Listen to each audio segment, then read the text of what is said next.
আলো দ্রুত বেরিয়ে যায়। আলোটি দেখে মনে হয় যেন আকাশ থেকে বিদ্যুৎ পড়েছে। পরের দিন সকালে আমরা এই ক্ষেতের মালিককে দেখতে পাই। সে তার 3 ছেলেকে বলে কেউ আমাদের শস্য ক্ষেত নষ্ট করে দিয়েছে। সেজন্য সে তার ছোট ছেলেকে শস্য ক্ষেতের পাহারা দেওয়ার জন্য বলে। তার ছোট ছেলের নাম জন। সবাই তাকে বোকা মনে করে। তারপর রাতের বেলায় যখন জন শস্য ক্ষেতে পাহারা দেয়, তখন তার পেছনে একটি বিশাল বড় সাদা রঙের ঘোড়া দেখতে পায়। ঘোড়াটি দেখে সে খুবই অবাক হয়ে যায়। জন ঘোড়াটিকে ধরার জন্য একটি দড়িতে ফাঁস লাগিয়ে ঘোড়াটির দিকে ফেলে, কিন্তু ঘোড়াটি পালাতে শুরু করে। ঘোড়াটিকে আটকানোর জন্য সে দড়িটি ধরে, কিন্তু সে আটকাতে পারে না। তারপর দড়িটি ধরে ছ্যাঁচড়াতে ছ্যাঁচড়াতে ঘোড়াটির পেছনে চলে যায়।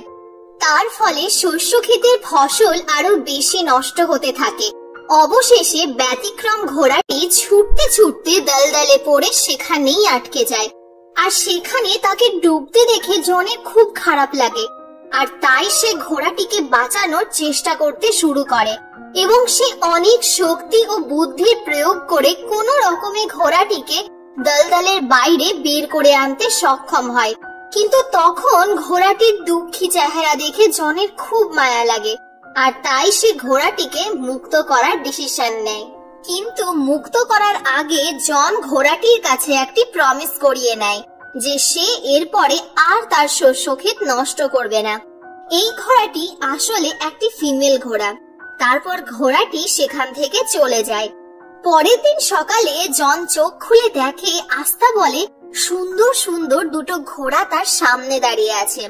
এখানে আরো একটি ছোট ঘোড়াও আছে।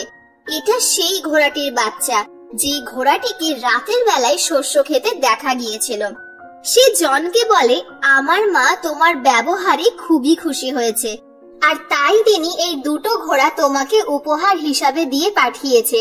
এই কথা শুনে জন খুব খুশি হয়ে ঘোড়া দুটোকে দেখতে শুরু করে।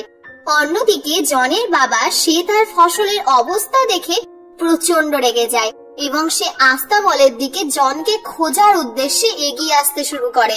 আর সেটা জন বুঝতে পেরে আস্তাবলের পেছনের দরজা দিয়ে পালানোর ডিসিশন নেয়। তা দেখে ছোট্ট ঘোড়াটি জনকে তার পিঠে চড়িয়ে নেয় এবং সে জনকে তার পিঠে চড়িয়ে ঝড়ের বেগে ছুটতে ছুটতে কিছুক্ষণের মধ্যেই সেখান থেকে অনেক দূরে চলে আসে। তা দেখে জন অবাক হয়ে ওঠে। তাছাড়া সে চায় না যে বাকি দুটো ঘোড়ার সম্বন্ধেও তার বাবা জানতে পারুক।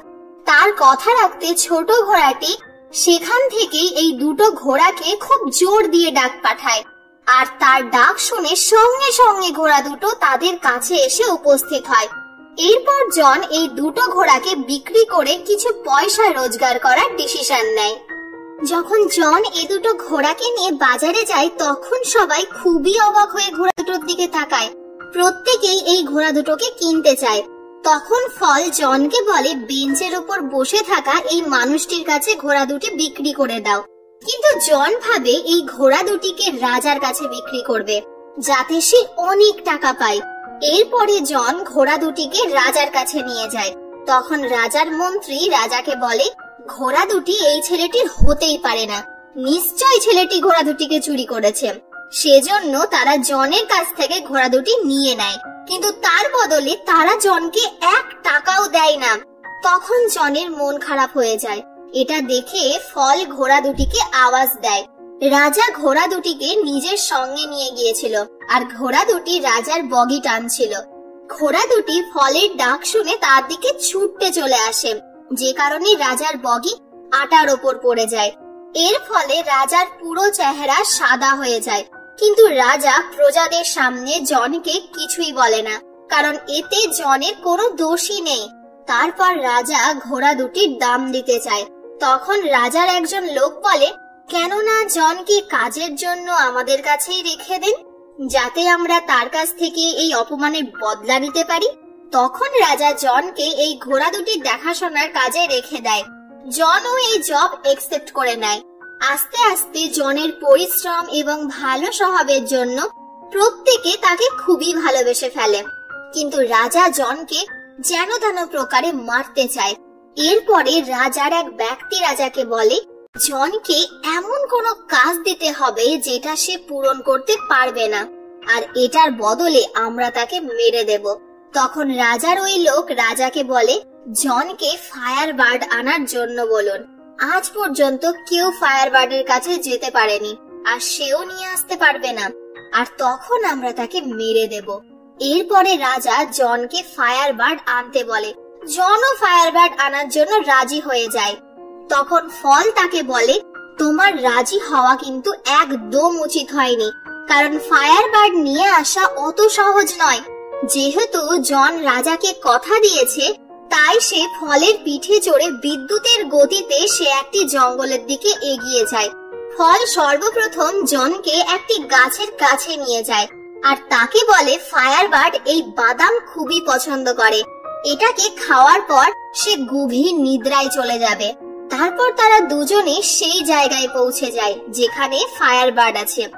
আসলে ফায়ার বার্ড মাটির তলায় থাকে, সেজন্য তারা মাটির উপরেই ওই বাদামগুলোকে ছড়িয়ে দেয়।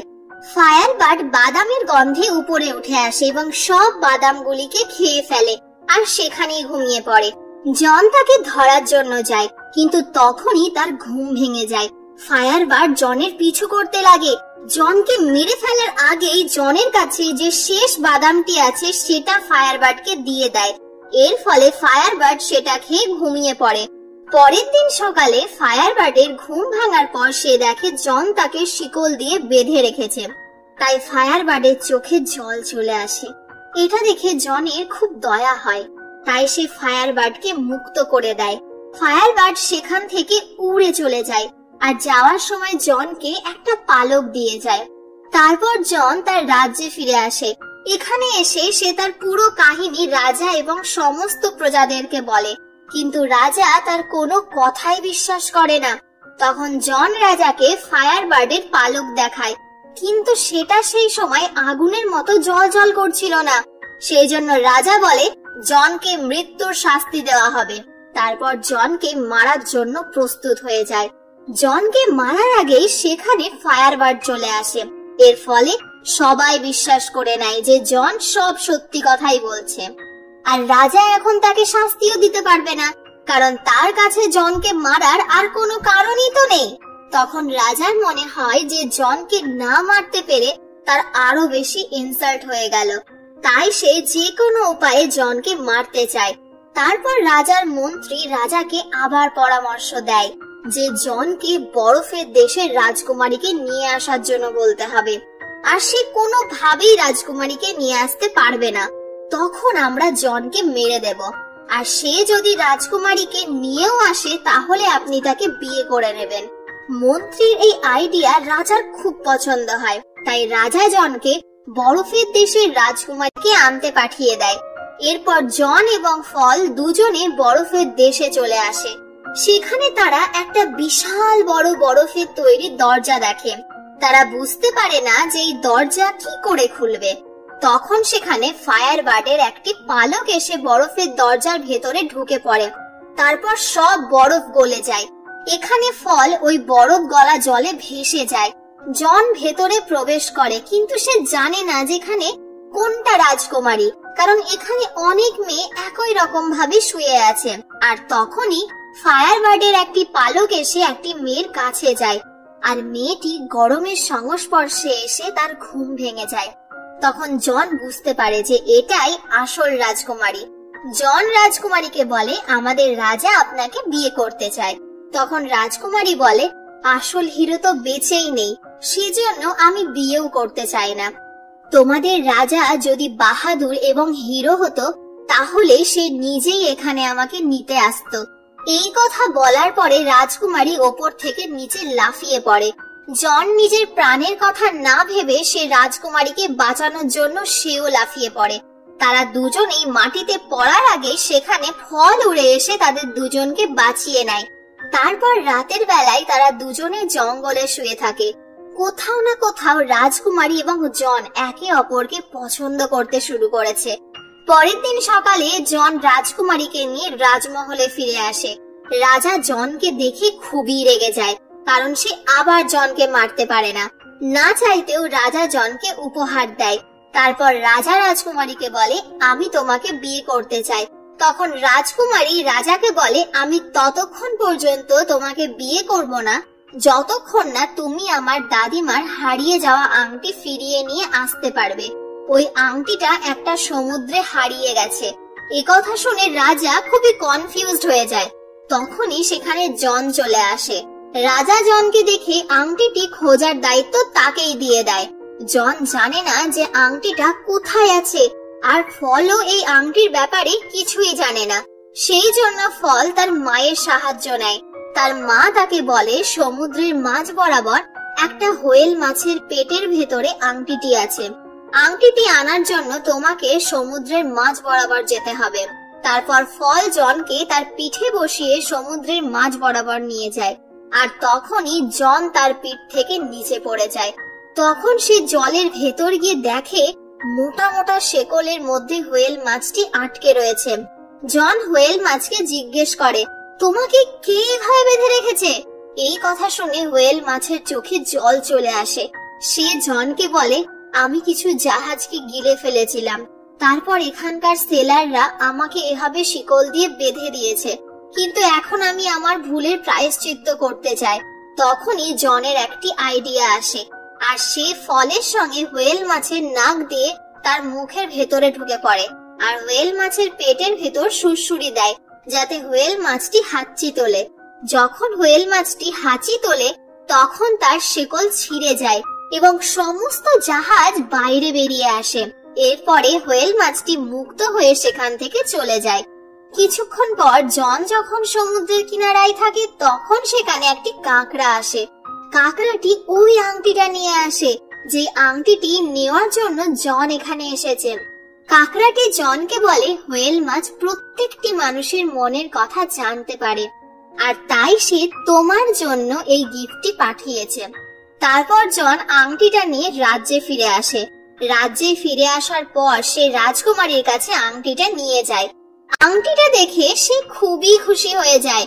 রাজকুমারী বুঝতে পারে যে জনই হলো আসল হিরো, আর সে তার জন্য সবকিছুই করতে পারবে। সেখানে জনের পেছনে ফলও থাকে, আর তাকে রাজা দেখে নেয়।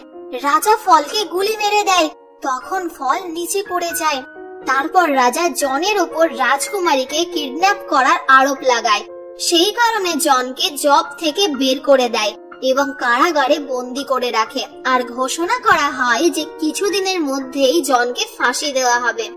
এই কথা শুনে রাজকুমারী এবং ফল খুবই দুঃখ পায়। ফলকে গুলি লাগা সত্ত্বেও সে বেঁচে যায়। রাজকুমারী ফলকে বলে, রাজা আমাকে বিয়ে করতে চায়, সেজন্য আমি তাকে বলেছি আমাকে বিয়ে করতে হলে তোমাকে আলাদা আলাদা 3টি কুণ্ডে স্নান করতে হবে। সে রাজাকে বলে, সর্বপ্রথমে ফুটন্ত গরম জলে স্নান করতে হবে, দ্বিতীয়টিতে বরফের মতো ঠান্ডা জলে এবং তৃতীয়টিতে ফুটন্ত দুধে স্নান করতে হবে। এটা করার পর তুমি আবার যৌবন ফিরে পাবে। তখন সেখানে রাজার মন্ত্রী এসে রাজাকে একটা আইডিয়া দেয় যে সর্বপ্রথম এই সব কিছু জনের ওপর পরীক্ষা করা দরকার। অন্যদিকে যখন রাজকুমারী এই সব কিছু জানতে পারে তখন সে বলে, জনকে বাঁচাতে হলে ওই ফুটন্ত জলে আমার দাদিমার আংটিটি দিয়ে দিতে হবে, দ্বিতীয়টিতে যেটাতে বরফের মতো ঠান্ডা জল থাকবে সেটাতে ফায়ার বার্ডের পালক দিয়ে দিতে হবে, আর তৃতীয়টিতে লাইফ এবং ডেথের ফ্লাওয়ারকে দিতে হবে। আর এই ফুল দুনিয়ার শেষ প্রান্তে পাওয়া যায়। তারপর ফল ওই ফুলটি নেওয়ার জন্য বিদ্যুতের গতিতে দুনিয়ার শেষ প্রান্তে পৌঁছে যায়। সেখানে লাইফ এবং ডেথের ফুল পেয়ে যায়, কিন্তু সে জানতে পারে এই ফুল যে তুলবে সেই মারা যাবে। কিন্তু ফল নিজের জীবনের পরোয়া না করেই সেই ফুল তুলে নেয়। এদিকে দেখা যায় রাজ্যে 3টি বড় বড় কুণ্ড নিয়ে আসা হয়েছে। প্রথমটিতে ফুটন্ত জল, দ্বিতীয়টিতে বরফের মতো ঠান্ডা জল, আর তৃতীয়টিতে ফুটন্ত দুধ রাখা আছে। তারপর রাজা সবার সামনে জনকে নিয়ে আসে আর বলে, যদি এই 3টে পরীক্ষায় জন পাশ হয়ে যায় তাহলে তাকে ছেড়ে দেওয়া হবে। তারপর জনকে ধাক্কা দিয়ে দেয় যেই কুণ্ডে ফুটন্ত জল আছে, আর তখনই রাজকুমারী তার দাদিমার আংটিটি কুণ্ডে ফেলে দেয়। এর ফলে জন ওই কুণ্ড থেকে বেঁচে দ্বিতীয় কুণ্ডে পড়ে যায়, যেটাতে বরফের মতো ঠান্ডা জল রয়েছে। আর এটা যখনই ফায়ারবার্ড দেখে তখন সে জোরে চিৎকার করে, সে জনকে ভালোবাসে, কারণ সে জানতো যে জন খুব দয়ালু মনের মানুষ। ফায়ারবার্ডের আওয়াজে তার পালক, যেটাকে রাজা একটি বাক্সের ভেতরে বন্দি করে রেখেছে, সেটা উড়ে এসে ওই কুণ্ডের ভেতরে পড়ে যায়। এর ফলে আবার জনের প্রাণ বেঁচে যায় এবং সে তৃতীয় কুণ্ডে পড়ে যায়, যেটাতে ফুটন্ত দুধ রয়েছে। কিছু সময় ধরে জন ওই কুণ্ডের ভেতরেই থাকে। এর ফলে সবাই ভাবে জন মারা গিয়েছে। সব প্রজারাই খুবই দুঃখী হয়ে যায়, কারণ তারা সবাই জনকে খুব ভালোবাসে। আর তখনই সেখানে ফল চলে আসে আর লাইফ ও ডেথের ফুলকে ওই কুণ্ডে ফেলে দেয়। তারপর জন ফুটন্ত দুধ থেকে একটি রাজকুমারের সাজে বাইরে উঠে আসে। এটা দেখে সব প্রজারা খুবই খুশি হয়ে যায়। রাজা ভেতর থেকে জনের ওপর খুব জেলাস ফিল করে। সে জনের মতোই যৌবন ফিরে পেতে চায়, সেই জন্য সেও ফুটন্ত জলে লাফিয়ে পড়ে। আর কিছু সময়ের মধ্যেই সে একটি বাবলের মধ্যে বন্দী হয়ে উপরে উঠে আসে। সেটা রাজাকে সঙ্গে করে এখান থেকে অনেক দূরে নিয়ে চলে যায়। এটা দেখে সব প্রজারা খুবই খুশি হয়, কারণ তারা কেউই রাজাকে খুব একটা পছন্দ করত না। এরপরে সবাই জনকে এখানকার রাজা বলে মেনে নেয়। তারপর জন এবং রাজকুমারী বিয়ে করে নেয়। এদিকে ফলকে দেখতে পায়, সে মনে করে সে মারা যাবে, কিন্তু তখন রাজকুমারী তাকে বলে, তুমি মারা যাবে না, এটি একটি পরীক্ষা ছিল যেটাতে তুমি পাশ করে গেছো। আর এভাবেই সিনেমাটি এখানেই